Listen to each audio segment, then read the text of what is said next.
abdi ciise aad baa umahadsan tahay sida aad ku sheegtay qaybihii hore ee barnaamijkeennaba qarax weyn ayaa saaka ka dhacay isgoyska X control afgoye ee magaalada Muqdisho oo ah bar control oo aad u mashquul badan oo wadadan ka timaada dhinaca number 4 gaadiidka ka yimaada wadada ka timaada dhinaca jidka warshadaha ee soo martay wasaaradda gaashaandhigga wadadan ka timaada dhinacan xoosh iyo wadadan ka timaada dhinacan afgoyeba gaadiidkii dadka ka yimaadaba meesha kulmaysa ay tahay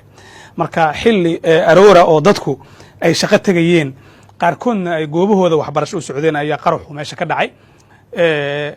dad badan ayaa ku geeriyooday meeshaasi oo isugu jiray dad arday ah kuwo xoogsato ah kuwo shaqooyinkooda u socday marka waxay ahayd masiibo marka la eego sida ay maanta wax u dhaceen iyadoo qaraxan uu geystay saameyn xoog leh oo la arkayo muuqaalka meesha qofkii taga burbur xoog leh iyo uura madow iyo gaadiid badan oo ku baaba'ay goobta marka waxaa jirta tiro badan oo dad shacab ah oo qaraxan ku geeriyooday iyo kuwo kale oo ku dhaawacmay welina waxaa la raadinayaa tiro koobka guud ee dadka waxyeeladu ay gaartay laakiin tiradu ma yara Cabdi Casiis marka la eego siday wax u dhaceen iyo goobtu siday ahayd isgoyskaas waa taqaanaa waa meelaha ugu mashquulka badan isgoysyada ku yaala gobolka Banaadir waa meeshii xamar looga sii baxayay dadka soo galayana ay soo galayeen wadada xiriirisana waxaad ogtahay inay tahay Muqdisho afgooye wado iyana muddooyin ku dambeeyay deegaanada ku hareeraysan dadku ay aad u camireen oo aad u dageen waxaa dadkii dhaawacmay la geeyay isbitaalada qaarkood waa la aqoonsan leeyahay dadka geeriyooday kuwa dhaawacmay isbitaalada la qaarkood dadkoodii ayaa baadi goobaya waxaa la dalbanayaa in dadka dhaawacyada isbitaalada ku jirto lala gaaro dhiig iyo gurmad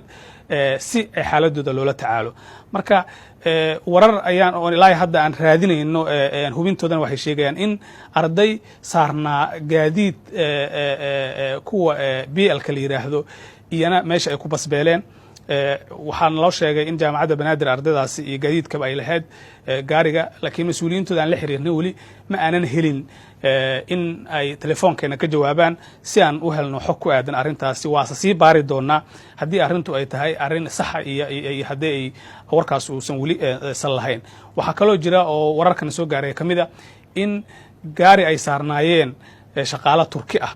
iyana la beegsaday qaraxa oo ay meesha waxyeelo ka soo gaartay in wararka hore soo baxaya ay ka mid yihiin goobta masiibadu ay ka dhacday suxufiyiinta way tageen meesha qaarkood hadda waa la kala eriyay oo waa loo diiday mas'uuliyiinta dawladda ayaa iyana halkaas jooga guud ahaan meeshu ma qurux badna saakay team kamida Universal oo meesha tagay waxay noo soo sheegeen in carunka dhiigga meesha yaala dadka qaar aanay suuragal u ahayn inay meesha sii joogaan marka xaaladda guud Cabdi Casiis saakay iyo X control afgooye waa sidaas wixii kolba nagu soo kordhay dib ayaan u soo sheegi doonaa